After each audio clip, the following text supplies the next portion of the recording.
হজরত আবু হুরায়রা রাদিয়াল্লাহু আনহু থেকে বর্ণিত রাসূলুল্লাহ সাল্লাল্লাহু আলাইহি ওয়াসাল্লাম বলেছেন, একবার একটি কুকুর একটি কুয়ার চারপাশে ঘুরছিল।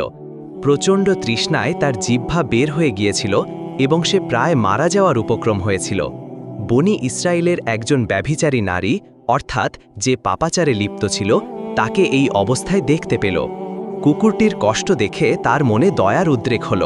সে নিজের পায়ের চামড়ার মোজা খুলল, তারপর নিজের ওড়নার সাথে সেটিকে বাঁধল এবং কুয়া থেকে পানি তুলে আনল। এরপর সে কুকুরটিকে পানি পান করালো। তার এই একটি কাজের জন্য আল্লাহ তাআলা তাকে ক্ষমা করে দেন এবং তাকে জান্নাত দান করেন। এই ঘটনা শুনে সাহাবীগণ আশ্চর্য হয়ে জিজ্ঞেস করলেন, হে আল্লাহর রাসূল, চতুষ্পদ জন্তুর উপকার করলেও কি আমাদের জন্য সওয়াব বা পুরস্কার রয়েছে?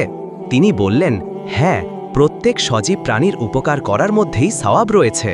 তাহলে এই গল্প থেকে আমরা শিক্ষা নিতে পারি, আল্লাহর অসীম দয়া। আল্লাহর দয়া ও ক্ষমা তার সৃষ্টির জন্য অত্যন্ত ব্যাপক। তিনি তার বান্দার ছোট কিন্তু আন্তরিক আমলকে অনেক বড় করে দেখেন এবং এর বিনিময়ে বড় বড় গুনাহ ক্ষমা করে দিতে পারেন। প্রাণীর প্রতি দয়া।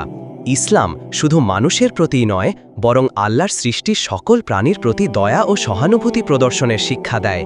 একটি প্রাণীর জীবন বাঁচানো আল্লাহর কাছে একটি অত্যন্ত পছন্দের কাজ। আমলের আন্তরিকতা, ইখলাস।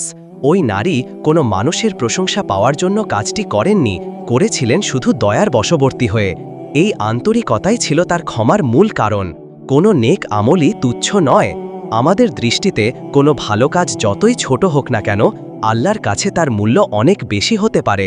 তাই কোনো সৎ কাজকেই ছোট ভেবে অবহেলা করা উচিত নয়।